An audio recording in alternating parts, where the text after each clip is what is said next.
Түүний зэмбэлэг хортон шавж энд байна гэж ярьна. Цагаас үсгүй тэр огнист яартай ажилтай цас төвшөөд явна гэж хэлв. Тэр түнд өөрөөрөө 50 буцхыг ээжтэйгээр хэлв. Ялангуяа тийм баг манай ашигсныг нь бодоход Даманыг хэмээргүй хурдаар алах усхыг харсан огнист сашмарын үлдэв. Тэр үед тэрээр Даманыг манаага гайхалтай нарийн-чиртайгаар хянаж байгааг ойлгов. Огнист Даманы хязгаар ер нь хан хүрдэм бол гэж чимээгүй гайхна. Тэр хооронд хагшны гэрцтэй үж бөзөөс хүчрхийллийн чивжэж тэргэв. Лавендер Баатар Викторийг өрөвдөх сэтгэлгүйгээр зөхөж гидсүүн амар хүчтэй зөхөв. Виктор онож өршөөр эренгүй. Гэвч Баатар зогссонгүй. Тэр цохих бүртээ Викторийг хараад яхад гарыг албас хоёр дээрээс нь харан догшин үзүүлж бэрийг цэнгэж сонирхон зогсоно. Виктор өвцөндөө орсон ч тэдний сэтгэл яг энэ ногт хөдөлгсөнгүй. Яг энэ үед Вискант Паш гинтгүү жирэн Баатруудыг зогсохыг шаардав. Гарик түүнийг шууд танив. Энэ бол Вискант Паш хагсан өөрөө бай. Өрөвдөлтөд залуу ухаан алдан хурч нэцэрсэн дахад Паш Викторийн хажууд яран очиж түүнийг твэж авлаа. Нүдэнд нь өөр хилэн буцалсан өвгөн тэдний эзэмшиж Блумын гэр бүлд хэдийн илүү муу зүйл хийж байхад ямар Баатар нь энгийн иргэдийг ингэж хастж байгааг асуув. Викторийн хийсэн зүйл үүнтэй харьцуулахад юу ч биш байв. Үүний дараа Гарик урах шалгаж Маркиз Блум Даман хагсныг шаардж байгааг мэддэв. Тэрээр залуу эзнийг тушаахгүй бол хагсны гэр бүлийн газар нутаг асрыг хохирол амсгахна гэж хүүднээр санаалав. Висконт хариу авахыг бодсон ч им хэмжээний зүйл болно гэж бодсонгүй. Гэсэн ч Пол тууштай зогсож үнийг айлхан сэрдүүлэг гэж нэвсв. Тэр юу ч болсон хүүгээ тушаахгүй гэж мэддэв. Үнэн дээр хэрэг хүүгээ өгсөн ч Блум тэдний эзэмшийг өн солгоно гэдэгт тэр итгэлтэй байв. Өвгөн чимээгүй ч эсэргүүцсэн инээмсэглэлээр Гарикийн нүддөө шууд харан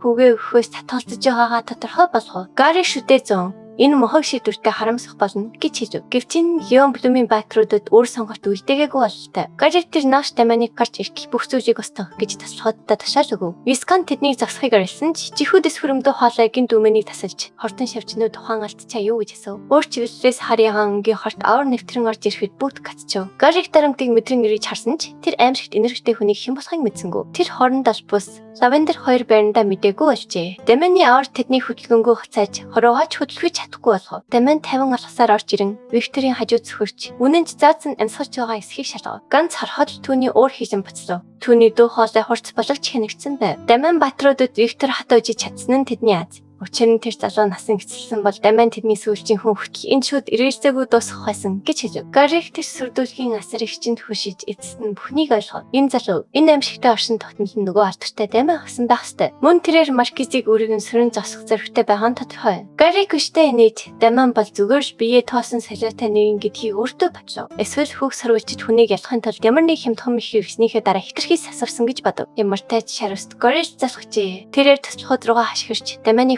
их хугалж түүний өмнөөс хөрөөж гэж тушаав. Албус Лавендер хоёр ямар ч хэрэгцээгүйгээр яг ижил хэмжээр урах шалгаж тушаалыг биелүүлэхэд бэлэн болов. Гэвч нүд ирмэхийн зурд Даман ирмэгээ гаргаж тэдний давтцааг төгс наригчлалтайгаар огтон аваа. Ган тулалдаж цаг чанараа усна. Шидэд тулаан чухрахгүй. Үнэн дээр тэр цөвлүүлж байсан манаага шалгаж үзхийг тэсэн ядан хүлээж исэн. Сүнөгч энерги одоо түүний биеэр өсөж байгаа тул Даман дөнгөж хичээн. Баатар нэг ч секунд гарцдаггүй. Тэр Лавендерийн гарыг шүүрэн авч зэрлэг хүчээр мөшгөхөд Баатар өвцөндөө орсоо. Дараа нь түүний цээжлүү хүнд цэвэртэрч хашаан дээгүүр хаягдсан хогшиг шидэв. Даман шааж инээ туршилтын харахнууд дараалан зогсож өөртөө ингэж дуртай ярина гэж бодсонгүй. Найзаагаа сүрхийг харсан албас давтахаар яарсан ч ирүүндээ хурц шилэл давч хогшиг шидэвдэв. Даман бие байхгүй байна. Тэр энд өөрийн чадвараа бүрэн ашиглахад бэлэн байна. Блумын гэр бүлийн албан ёсны Баатар Гарик талбайд гарч ирэн Даман руу шууд чиглэв. Энэ залуулаарт иргэний хямд хөмөхийн дунахгүй байгаад тэр шоконд оров. Гэсэн ч Даман албусыг бараг хний згсэн тэр татай байсангүй. Тэр аимшигтай ур чадварыг түнд байна гэж Гарик хизээч бодоогүй байв. Даман үнийг тоолгүй. Тим гүнзгийр хэрэггүй гэж хэлв. Гэвч Гарик гинт бүх хөвлөлтөд тоглоомын хэсгүүд нийлэг шиг драмын байж цэлжиж ирэв. Даман бүрэн бүдэлж яг энэ үед шаргал устай гориж шиг энэ Баатар Даманыг Даман хагсан биш хуурамч итгээд гэж мэдвэв. Виктор хагтсан түүний эцэг гүн хагсан иймэр үндэсгүй гүтгэлэг чоконд орж бүх чих төрөвдөв. Даман хүртэл Горилла Баатар өөрийг нь ийм хогцол хэрэглэн гэж бодсон ч ихшиж байв. Гэвч шаргал устай Горилла хашигцаар Даманы хот хэлхээ зогсохыг шаардна.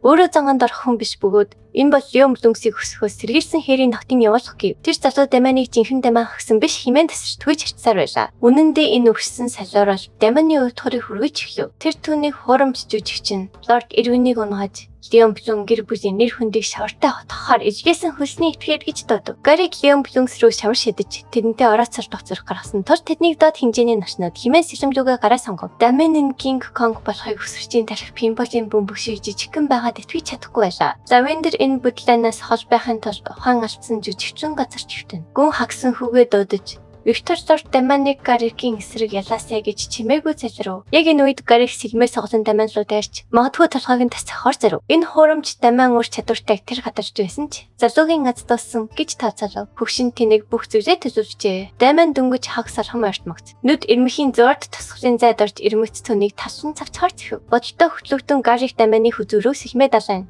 Хоёр хэсэг болгон цавцхад бэлэн болов. Гэвч Даман хурдан болдож ячтай инээн сэвлэв. Энэ удаад Юмплюнс алиасагч яваасаагүй тэр мэдж байв. Тэр жинхэнэ баатар илгээжээ. Гориллагийн жүжигчин түүний чичиртийг хаасан тэтгэж чадахгүй байсан ч өвдөө тохиолдлын азхиж бодон том сорсонгүй. Жүжигчин залуу түүний тоцлогыг зайлшуулахыг харсан баатар хорсон хэлгэнэ. Тиймээс тэр Даман руу дахин дайрч энэ удаад цохилттой галан тоосгоо ашиглав. Тэр хүрээ үүнийг хаахыг шаардсан. Жинхэнэ халуун зүйлийг дааж чадах уу хэмээн дааж гинэ. Даман 50 зогсож цохилтуудыг ертийн сархины сэшимэд хэлбэрхэн хаа. Тэр ийм том биетэй мөртлөө дээрээс нь хэтэрхий удаан байгааг нь хэлж чаргалстай горсог тааж гинэ. Энэ нь Гарикийн төвчээрийг барагтуулв. Гэвч одоо Даманы ээлж тэр сэлмээ гаргаж Гарикийн тохироо чивсэн хамаг хортаараа өрөс тэмүүзв. Даман хэтэрхий хортонтол Гарик түүний давталгаа бүхэл өөрийг нь бараг харж чадахгүй байв. Нүд ирмэхийн зорт Даман түүний нөөцлөө хүчтэй өшгөрч хог шиг газартай өнгөрөөв. Том биетэй залуу амьсгаагаа ядан авч хөвтөхэд Даман энэ шүүст Виктор зориулагдсан гэж 50 хийжв. Гарик цус болсон гараараа тулан босож амны дотор хараад орсгов. Доороо тэр Даман лөө дахин дайрч сэлэм нь галаа шатж байсан ч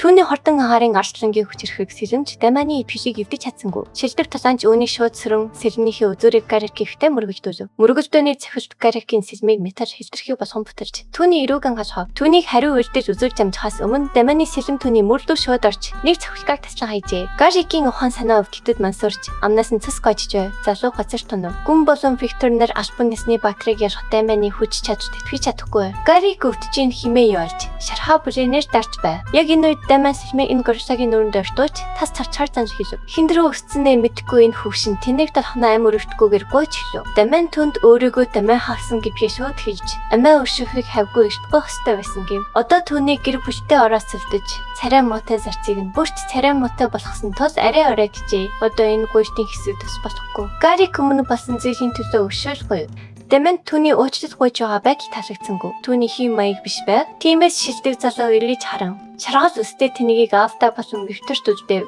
Тэр түүнийг нэг сайн задахад бэлэн харагдж байв. Юмплюн гэр бүлийн албан ёсны баатар Гарик түүний туслах бус болон лавендер нарын хамт ичгүүртэйгээр харж байна. Тэдний биеийн сүрсэн бөгөөд энэ нь Гарикийн гарын хүртэл тас цацсан Даман хагсан гэж залуугийн ачим. Даман өөрийн царай муутай зарц Виктор тэдний нэвсчлэн задах бүрэн эр хөсөн аж. Виктор одоо хүртэл бүрэн сэтгэл ханаагүй бөгөөд хид хідэн цохилт хийж болох уу гэж гайхширсан ч Даман цааш явах юм бол Гарик гарцаагүй өхнө гэж хэлв. Гарик очлоход ойрхон харагдаж байсан тул Виктор өөрнийг эсвэл хоёр мөчийг нь таслахыг ингээнээр санал болгов. Хөвшин тэнийг айдас татсан сүр шиг мөлхөн явж исэн ба. Даман Гарикийг өөрсдийн хувийн тоглоом шиг харьцах санаанд үнэндээ дуртай байв. Яг энэ үед гүн хавсан орцсон Даманд болно гэж хэлв. Цагаан олж Гарик гүнгийн хөлдоор өнөн өөрийн буруу бүрэн хүлээн зөвшөөрч үзүүлсэн хамаг хүнд төлгүй байдлынхаа төлөө уучлалгүй. Гэвч Пол үүнийг тийм амархан өнгөрөөхгүй. Хөвшин залуу энэ горилжагийн тарсан өмөний дараа уучлалгүйх нь ямар нэгэн цэнтэй байсан дээр гэж хэлв. Хэрэг хүн энэ төвшний хүч чадалгүй байсан бол тэдний бүх нутаг дэсгэр ачигдаж болохоос нэвтэр онцлоо. Дээрээс нь Марис гэр бүл тэдний мөчөрн чирч аим шиг тахар заваах байсан. Гарик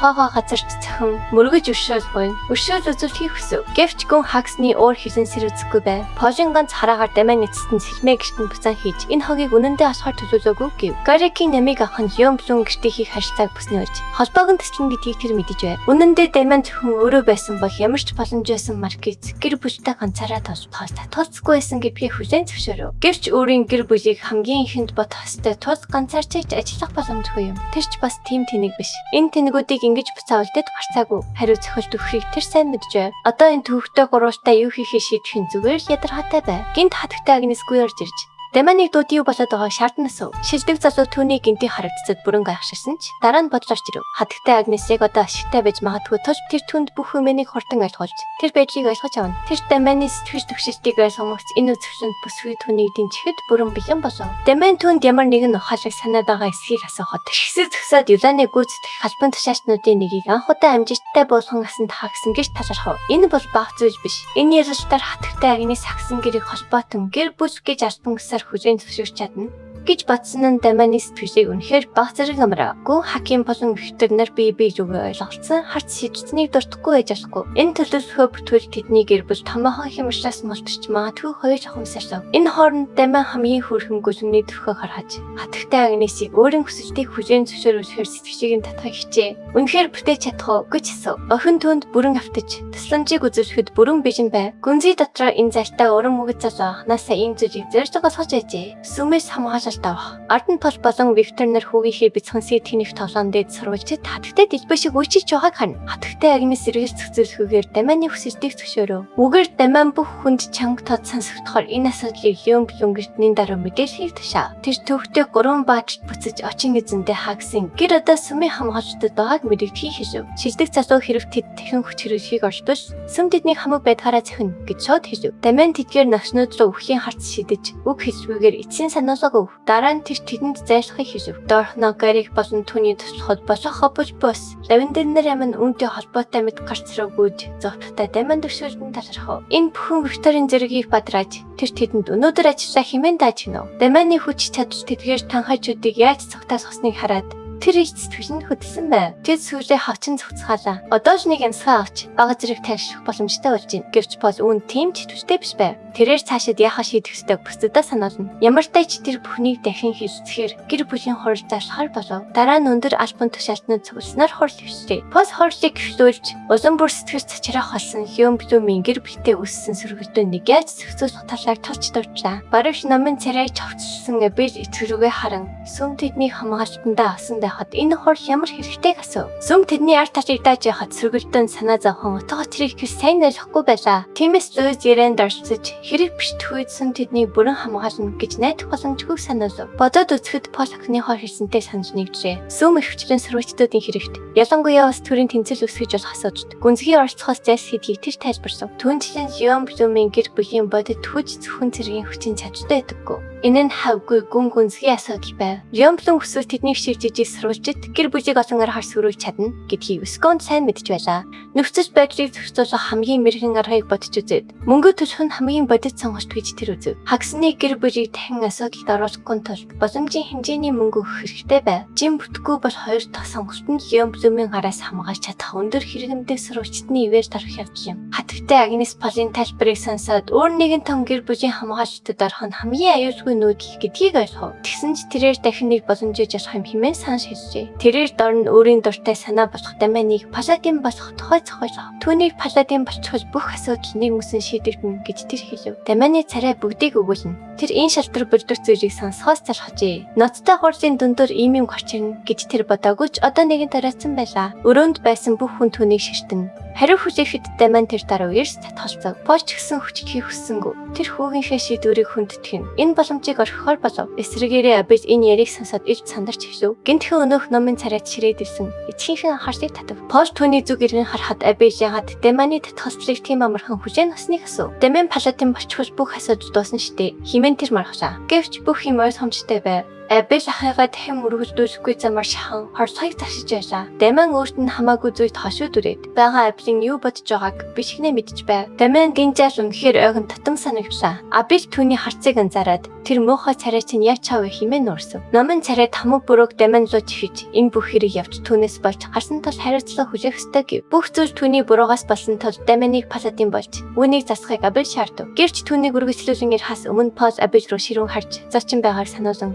Суртахуунтай байхыг сануулв. Энэ нь Абелийг дорн дуугүй болгов. Дамианы үйлдэл Леон хийх сөргөлдөөнийг хөвчөөснийг Пол хүлээн зөвшөөрч байсан ч энэ нь бүхэлдээ түүний буруу биш гэдгийг мэдж байлаа. Тэгээд Пол жинхэнэ тесрэлт хийв. Леон хоёр дахь хөлөөс рүү тачаангуу бодол агуулж ээжээ. Эцэг нь Дамиан оролцоогүй бол тэр залуу амархан орохгүй байсныг мэдэж байв. Товчондоо тэдний хүү юу ч хийж чадахгүй хүчин мөхөөс эцгийнхээ өмнөөс Луйзийг хамгаалжээ. Мижда Луйз хоёр Полын сэтгэлийн дарамтыг харж түүнийг чимээгүйхэн тайвшруулна. Яг энэ үед Висконт хагсан бүсэн ирж Дамианы мөрөн дээр зөхиод өнөөдөр сайн байсныг нь хэлв. Гэр бүлийнхээ нэр хүндийг аварч дор мөслөлийн эсрэг ирс цагсан.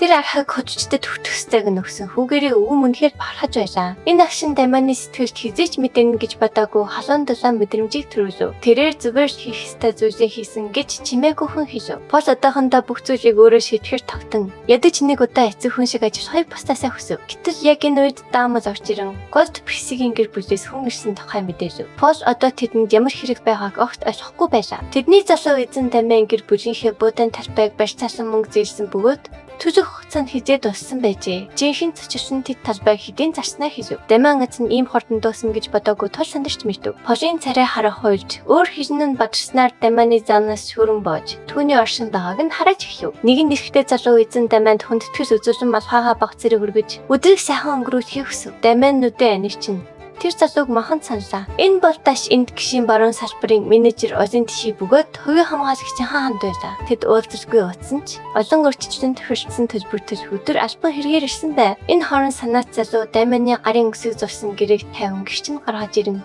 гэр бүлийнхээ газрыг барьж засахаар тохиолцсныг сануулв. Тэрээр өштэй инээн сэлж анхнаасаа Дамианд мөнгө өгнө гэж баталж чадсан нь ингэв. Тэгээд тэрээр наашийнхаа дуугаар албан ёсных болох бичиг баримтыг үзүүлж энэ бол зүгээр хэлбэр төдий зөөж гэв. Тэр Дамианд бүх зүйл хинжтдад байгаа мэт санаа зовох хэрэггүй гэж хэлв. Өвгөн уурсан энэ дагуур гаралтай хүн түн шиг сурвалжтнаас хизээч газарах чадахгүй гэж хаширв. Энэ хооронд Дамиан бүх зүйлийг эвлүүлж бодон олон анхнаасаа газрын бичгийг шилжүүлж авахар зарчим гэж ирснийг эцэстэн санав. Яагаад ийм зүйлийг зөвшөөрсөн нь тэр өөрөө ч ойлгохгүй байв. Эрэгтэй нүдлөө харан Дамиан түүнээс яг ямар хэмжээний өртөд байгааг асуув. Олон тавнаар 200 алт зээлсэн, бүдгийг нийлээд 300 алт болсон гэж хариулв. Энэ тоо Дамианы тархийг шоконд оруулж эрүү нунах төхөв. Тэр олон зөө итвий чадан харж энэ тоо үнэхэр зөв гэж асуув. Олон өнөөхөж өчтэй 50 байдлаараа гэрээг үргэлжлүүлэн уншихыг санаж болгов. Дамианах яагаад мөнгө зээлснээ ч санах гэж зовж байв. Энэ нь маш дээр үед болсон мэт санагдана. Гэвч нэг зүйлийг тэр сайн мэдэж байлаа. Тэдэнд тийм хэмжээний арт бэлэн байхгүй. Энэ байдлаараа тэр бүх гэр бүлээ ядуурч чирч, заван орон гэргүү зэрэгтгүүд шиг мөнгө хохот хүргэн гэдэгтээ итвэжтэй бай. Түүний гэр бүл идэхимгүй гудамжин шидэгдэх болно.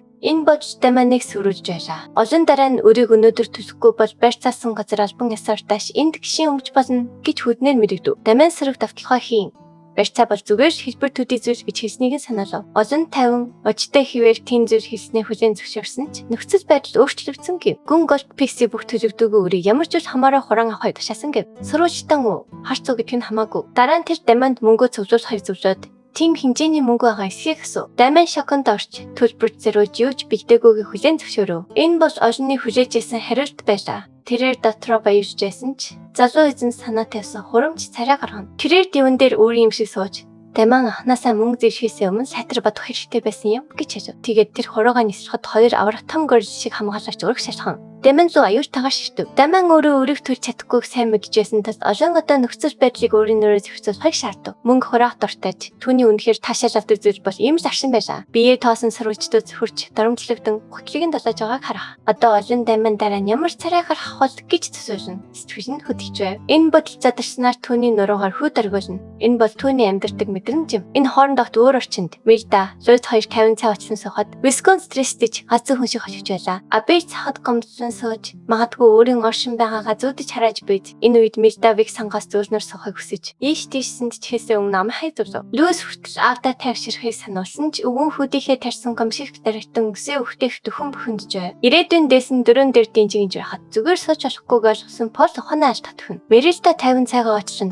Дамианд итгэхийг тэдэнд хэлнэ. Тэр асуудлыг карта асан тул одоо зөвхөн хүлээх хэрэгтэй. Лүис ч мөн Дамианыг өмөрч түүнийг ураг шалгах бүртээ итгэл алдж байгаагүй санаалав. Вик сүрэн үнийг үнэн гэж мэдгч. Энэ нь нэртөө түүний сүүлчийн сэмбэний ур чадвар шилдэг болохоор тэр гэж анзарна. Гэвч тулааны ур чадвар болон хэрэгцээний ур чадвар бас хоёр өөр зүйл юм. Түүнийг хийж дуусаагүй байтал Дамианыг агшин дөөрийгөө дахин батлна. Тэр олны тасалхайн нүрийг шалхийг цавсуудаж ширүү хүчээр газарлаа зөхөв. Олон болсон явдал бүрэн мэйл гайхаж нуруугаар нь хүүд орж цачраж гарна. Үүж явж улам эрчинжиж эвсэгтэй мөч орчиж байна. Дараагийн хэсэгт бүх зүйл эргэлж хийн. Дараагийн хэсгийг бусдаас төрүүлж хамгийн ихэнд үзхийг хүсвэл дэлгэцэн дэх төрийн банкны данслуу 5,000 төгрөгийн хандив хийгээрэй. Тэгвэл дараагийн хэсгийг тань нин даруй гаргаж өгье. Таалагдсан бол лайк дарж, сувгчдуу маань заавал бүртгүүлээрэй.